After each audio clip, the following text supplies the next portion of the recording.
So thank you all for taking a look at my presentation. Basically what we are, I'd like to talk to you today about is accelerating scientific research. And I'll skip through a lot of this, but just as a backdrop, we are a high-performance software-based storage solution based out of San Jose, California, and we launched the company in 2013, and so it's been in about 5 years, and in that time, we have developed what we believe is the world's fastest parallel file system. And so if you look at HPC, traditional HPC is very complicated from an infrastructure perspective. It's typically been the domain of physical sciences and engineering, scientific applications, the climate and weather simulations, those types of workloads. And those were all optimized for large and sequential file access. And that was great because essentially the underlying infrastructure you had to work with was disk-based. And so that's ideal for that type of technology. However, the world has moved on, and the face of HPC is changing. So today's data sets not only require sequential file access, but also random and sequential intermixed. And that's a huge challenge for storage systems. Small and large files, if you're working with genomics data, that's one set of challenges. If you work with CFD and some of the bioimaging, that's a completely different set. And our file system is actually designed to be able to handle both of those workloads simultaneously without any additional tuning.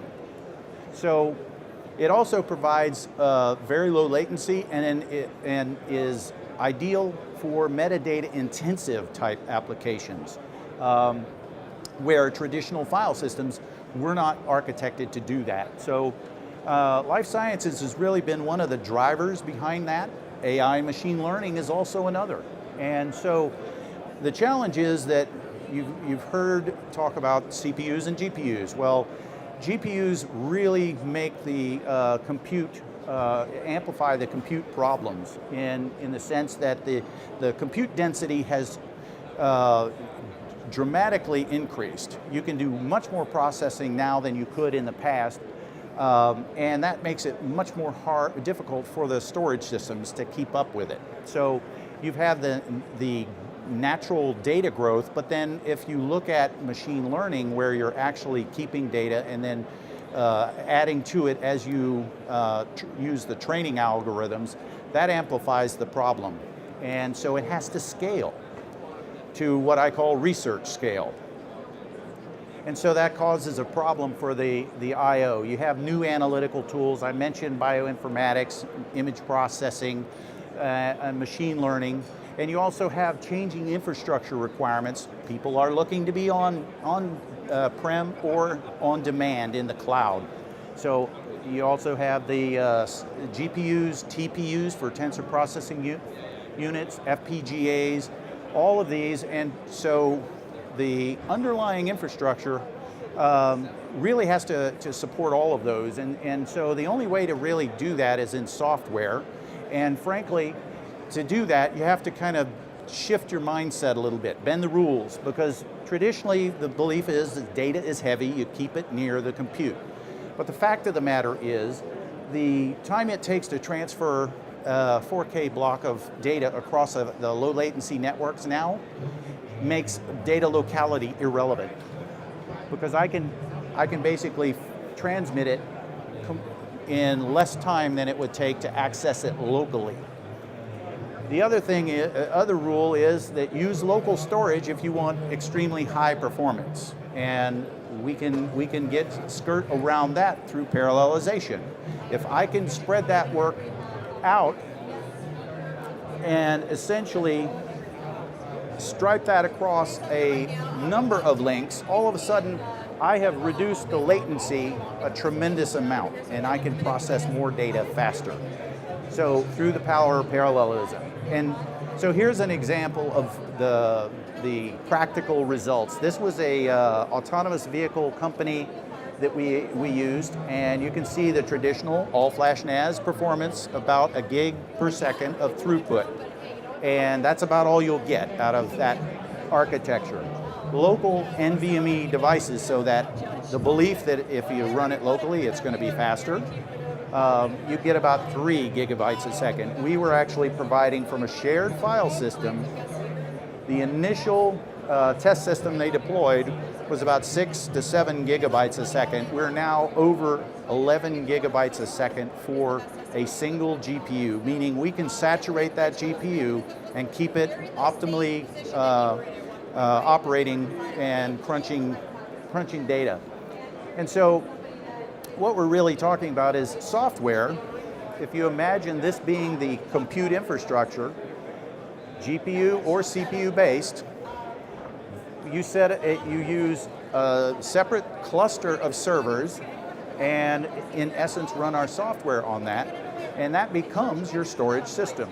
It's extremely low latency and high performance, but you can't keep everything on flash. It's too expensive. So we also leverage cloud storage, which you may be familiar with through Amazon, as S3, and that provides massive scale. And so to the applications, all they see is a huge data pool that can be hundreds of petabytes in size or hundreds of terabytes. But ultimately, you get extreme performance and manageability all from a single namespace or the single storage. And this is essentially how you can deploy it. You can deploy it as I showed in the previous one, but you can also run it converged, where it's actually running co-resident with the application. So what that does for you is it eliminates a lot of rack space and OpEx expenses. Finally, you can run it entirely in the cloud. It's the same software, it's the same license. You simply run it all the way in the cloud for those who want to. And essentially, this enables new use models like a co-op storage model, for example. If you have co-op computing power has been around a long time, but in this case, you could easily do the same thing. A new researcher comes in, contributes their compute cluster, adds storage to it, and everybody benefits from that collective tier of storage. When they leave, they simply take their resources and go.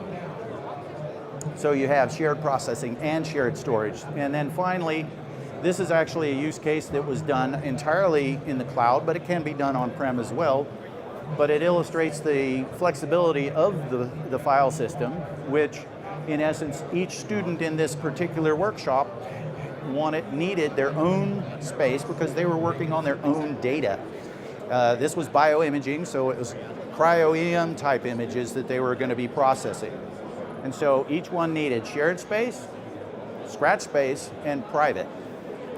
So they didn't want to share their storage. And essentially what we did was set up a system and then subdivided that huge data pool down into smaller file systems or logical blocks of data, logical blocks of storage, so that they could be individually sized and apportioned out to the students.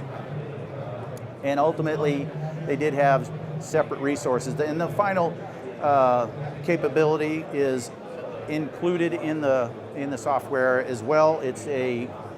Will get you the ability to span on-prem and in the cloud. And essentially, through snapshotting, you can take a snapshot of the file system and then push that to the cloud. And then you can take and spin up a cluster in the cloud that can be 10 or 100 times what you have on-prem for a very short period of time, and then drop that system and pull back only the data that you require. But that also doubles as a disaster recovery type use case, where that entire data center goes away, you still have access to your data. And so basically tomorrow's applications are really requiring the people to rethink their storage and their solutions that they're looking into. You really have to think differently and look at scale, look at performance, look at latency, the ability to ingest directly off of instruments, and then archive in the same space. And traditionally, that requires a host of different types of different types of storage infrastructure, all of which have to be managed separately. This provides the ability to do all of that in a single software-based solution that runs on standard Intel servers. And then customers we have currently both strictly in the cloud and then strictly on-prem, and now we're starting to see more interest in both cloud and a hybrid activity between cloud and on-prem. So with that, I want to thank everyone for your attention and open it up to any questions if anybody has any. Yes? Accessing the file system. You mind if I... In terms of accessing the file system, do you do an NFS mount? Very good. So the question was, how do we access the file system? Is it an NFS mount or what? So it's actually through a native driver that runs on the system. Now that is the most performant way. Runs on all flavors is common Linux.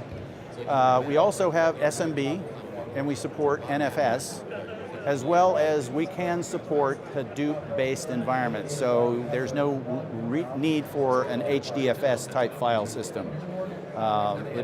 This provides shared file system for all of that, and again, it gives higher performance. What is the underlying hardware? Is that something you guys give, or is it software? Oh, so this is a software-only solution, so it will run on your existing hardware, or in most cases, people like to buy separate hardware for their storage, and that can be Supermicro server, it could be Intel or motherboards, it could be really, it's your choice. All we require is it be x86 and then SSDs, commodity, regular SSDs, and those can be SAS, SATA, or NVMe. Spinning drives? You don't support spinning drives? So in terms of how do we leverage hard drives? Hard drive technology is great for certain things, but random I/O and small files and small I/O not so good. And so we leverage it on the back end. As you recall, there was that image of the object store or cloud storage. That's where the hard drives are, because up front you have the flash layer, which masks a lot of the latency that you'll traditionally get with that. And it forms a buffering type function, but ultimately it is the file system that you're being interacted with. The object store just provides a large, massive scale, the ability to scale out.